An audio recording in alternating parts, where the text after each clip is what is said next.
paper at the conference, and I would like to thank the organizing committee for having me presenting this paper. Now, this is the first time I'm trying to do this recording, and I'm trying to share my slides to integrate into this presentation, but it doesn't really work. So I will send my slides to the organizing committee. Hopefully they will manage to share it together with my views. So I'll try to be as concise as possible and focus on the topic that I have here. And my topic is the institutions finance growth nexus, the case study of EU and European transition economies. Basically, the debate about what causes economic growth under different economic conditions is still ongoing, and it is not about to fade. There are a number of views, a number of factors that are affecting this relationship, and in particular, financial development is seen as the most influential factor that affects economic growth. And the number of so far views have been developed. The first one and the most common one, and argued by the different scholars and different researchers, is basically the view that the finance is helping, or the finance is adding to the development of economic growth. I'll be dealing with that one in a short. Nevertheless, in this paper in particular, what I'm trying to do is that we are trying to look at how the financial development in particular is affecting economic growth, but given the fact that this relationship is becoming more and more complex, and the world that we are living in is pretty much complex, is not straightforward. A number of other factors are also affecting this kind of relationship. One of those factors that are being investigated lately in the literature is the institutional development, and it attracts pretty much a considerable attention among the researchers. So, for example, political stability, property rights, rule of laws, accounting standards, control of corruption, and so on, are the things that the researchers are investigating to see how these institutional development are affecting the finance growth nexus. I mean, not only affecting this finance growth nexus, but also how they are affecting the growth in general directly. So we are looking at this direct and indirect relationship. The full sample of our research is consisting of 38 European countries, and we divided this into two groups. 28 European Union member countries and 10 European transition economies countries. Primarily, the literature so far has been focusing on the developed economies, ignoring less developed ones, including these transition economies. And this is the reason why we wanna investigate this one. So the main objective of this study is to determine the effect of financial and institutional development on economic growth within the above mentioned samples, and in a particular, and based on the existing literature and unresolved issues, this study will test the few hypotheses. Namely, the hypothesis number one is that the financial development affects economic growth positively. H2 is that the impact of financial development on economic growth is non-linear. H3 is that the impact of financial development and economic growth depends on the institutions. H4 is that the finance growth nexus depends on the proxies used for the financial development indicators. And H5 is that the finance growth nexus is different in countries with different financial and institutional development. Let's move to the literature review. As I said, the finance growth nexus has been, significantly discussed and argued in different literature. However, the findings have been, non-conclusive, i.e., we come across different findings by different studies that are depending on a number of issues. Some of these results are depending on the variables that are used in the investigation.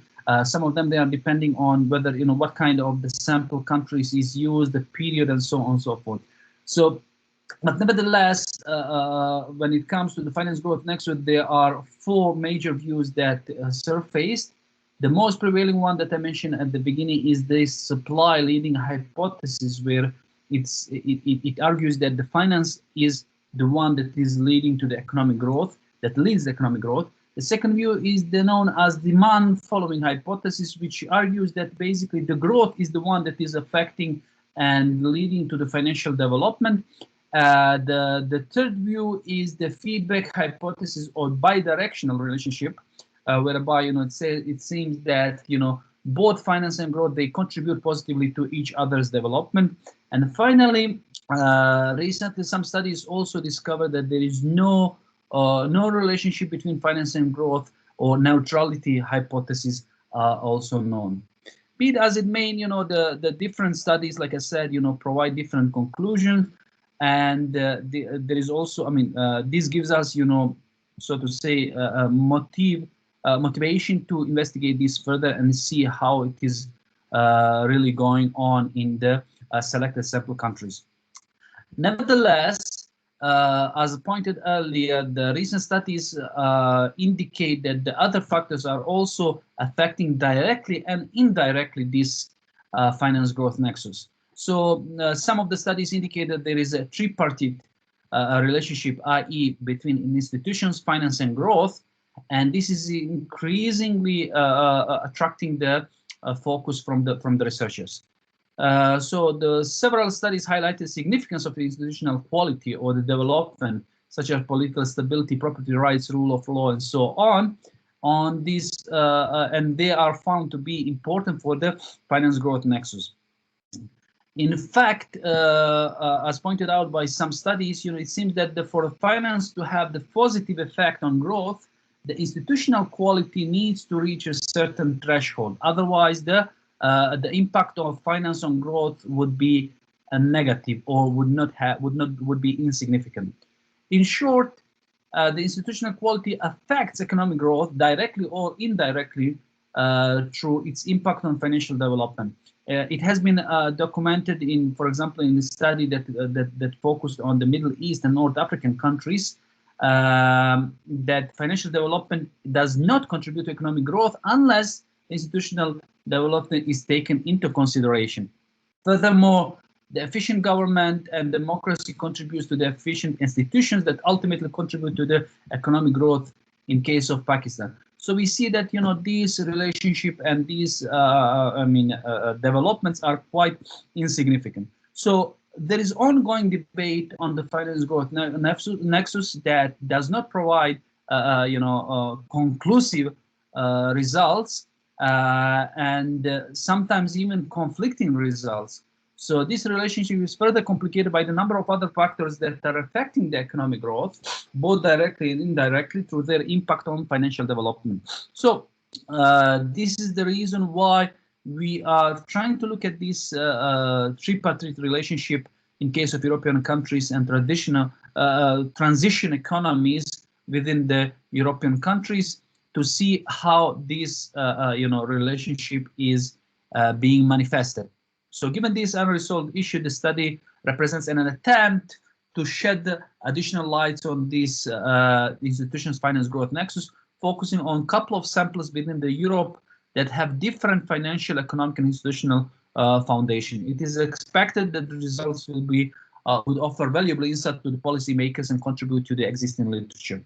When it comes to the data that we are using, basically we are, like I said, we are using annual level data for 38 countries from Europe.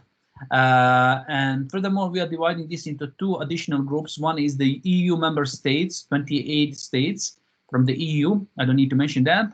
And 10 European transition economies. These transition economies are Albania, Armenia, Belarus, Bosnia and Herzegovina, Georgia, Moldova, Montenegro, North Macedonia, Serbia, and Ukraine.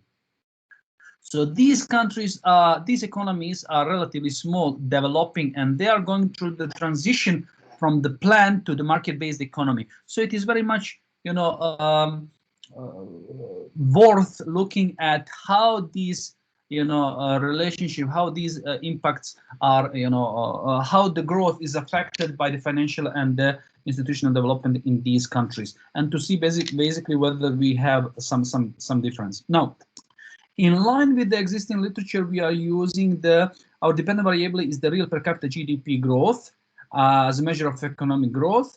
And for the robustness test, we are using GDP growth instead of real per capita GDP. When it comes to the financial development variables, basically the previous studies are using several proxies. Some studies are using the ratio of credit to the private sector as percentage of GDP, or to capture the efficiency of the funds channeling to the private sector. In our case, it's PR, private credit.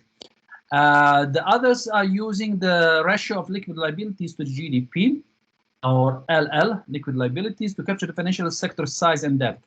However, Sviridenka 2016 argues that these traditional variables do not reflect the multifaceted nature of financial development. So consequently, apart from these two proxies for financial development that I mentioned above, the study also employs two different indices suggested by Sviridenka, namely Financial Institution Index FI and the Financial Market Index FM, with each one taking into consideration the depth, accessibility, and the efficiency of financial institutions and financial markets, respectively.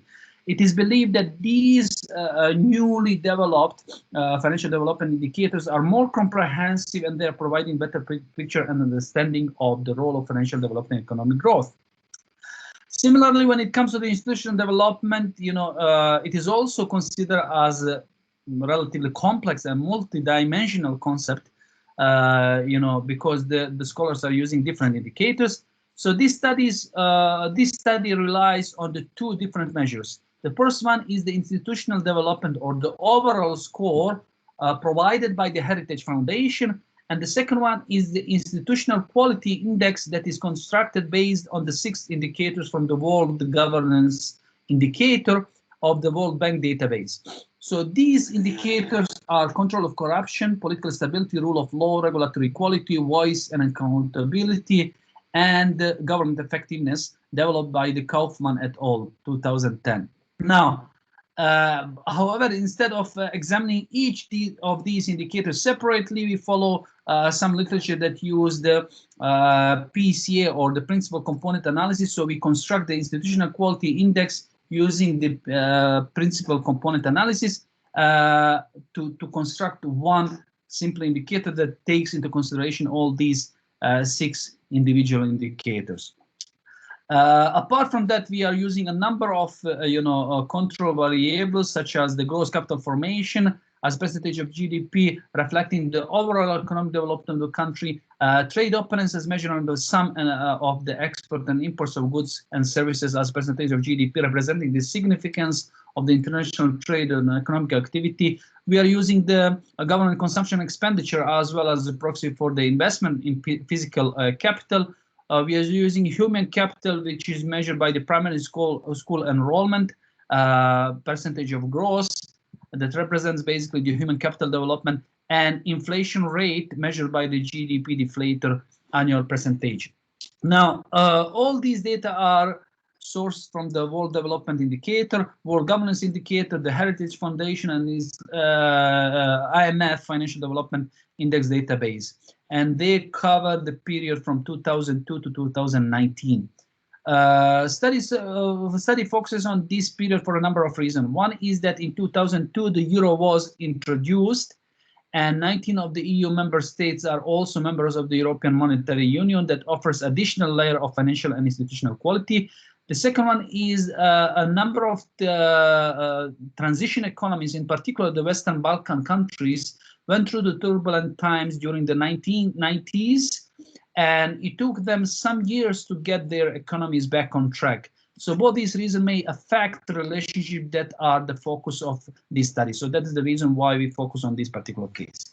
When it comes to on the model and the methods used in this particular case, while investigating the literature, we discovered that a number of techniques have been used, and with the diverse indicators and various samples that have been used to investigate finance growth nexus, and in particular the institutional effect on this nexus. The majority of studies use the panel data with the fixed random effect or least square dummy variable, assuming homogeneity of the effects across countries.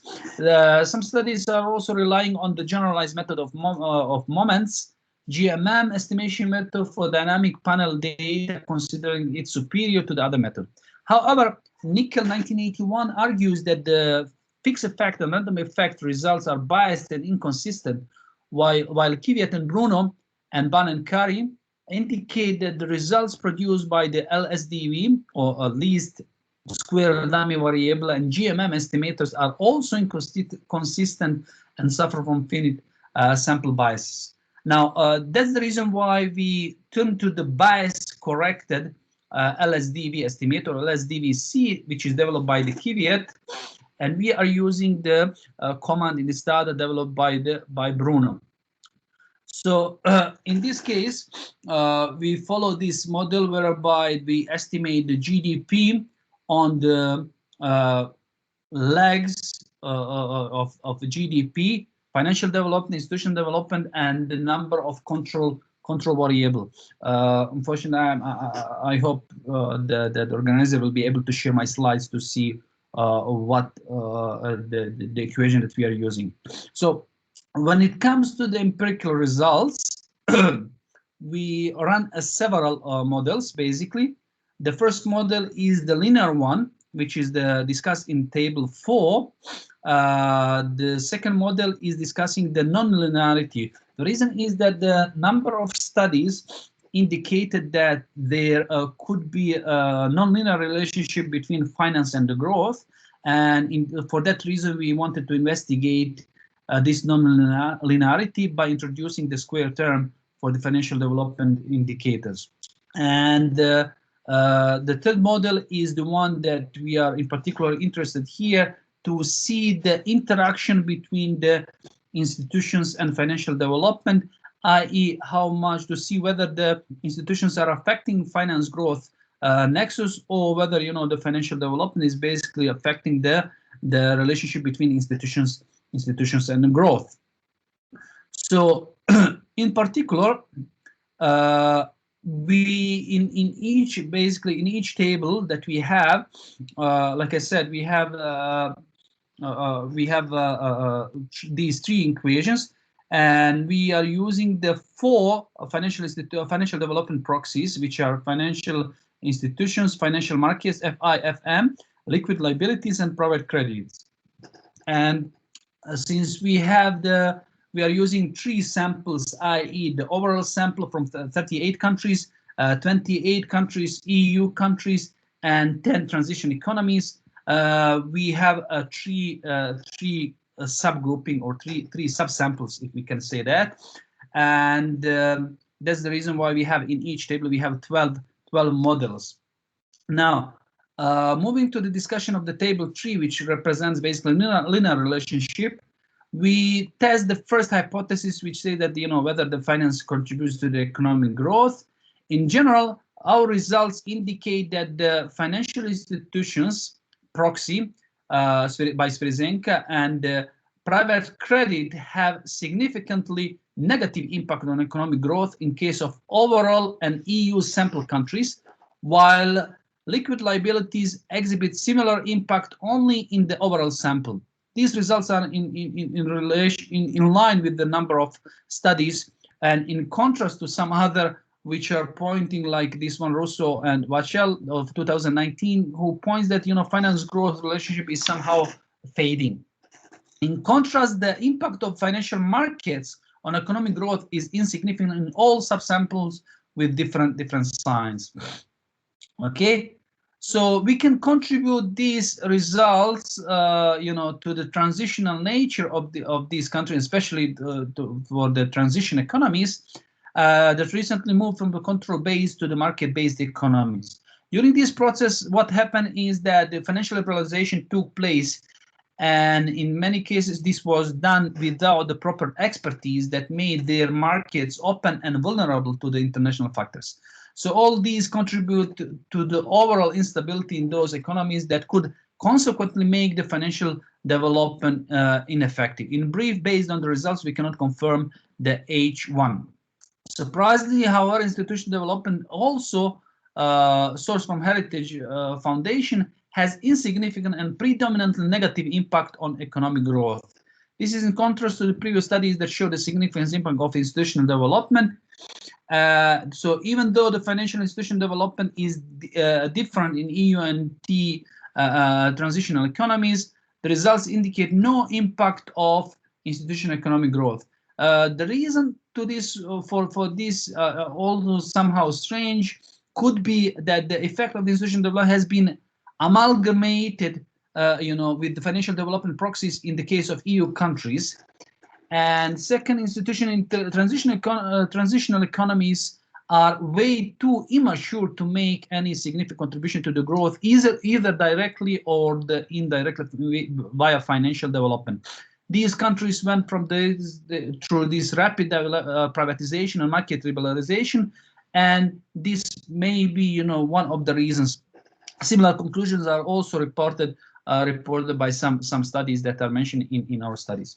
Now, moving to the table 4, sorry, that is looking at the linear, non-linear relationship, which is basically our H2 that we are investigating. We see that the negative income financial development and growth is confirmed for L liquid liabilities and private credit in EU sample, which are in line with the results from table 3.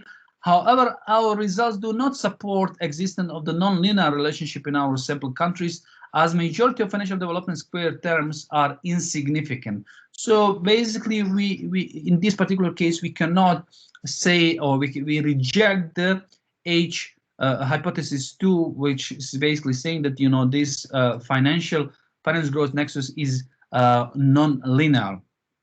Finally, our major focus that was on results are presented in table 5, which provides results based on the equation 3 that we have, that investigates whether the impact of the finance on growth is dependent on the institutions, which is basically H3 that we have. So having interaction term in our model makes all our financial development proxies insignificant, while insignificant majority of the financial development proxies, they do change their signs. Institutional development is only significant with direct negative impact on growth in model 2. However, our main focus variables interaction terms are all insignificant with different signs. So we again reject the H3, hypothesis 3, i.e. that the institution does not affect the finance growth nexus, or we can say that the finance does not affect the institution growth nexus. I mean, this may be realistic for the transitional economies, as their institutions, as we already pointed out, are overly underdeveloped. However, this explanation may not apply to EU sample countries where the institutions are very, very much or well developed. The possible explanation, as pointed out briefly above, could be that the institutional development effects are already fused into other factors that are affecting economic growth, including but not limited to the finance. In all other control variables are basically in line with the previous reports, previous results that we reported. In a similar way, our robustness test, I mean, for the brevity of time, for the limited, due to the limited time, I did not include in my presentation robustness test, but basically they are confirming the results that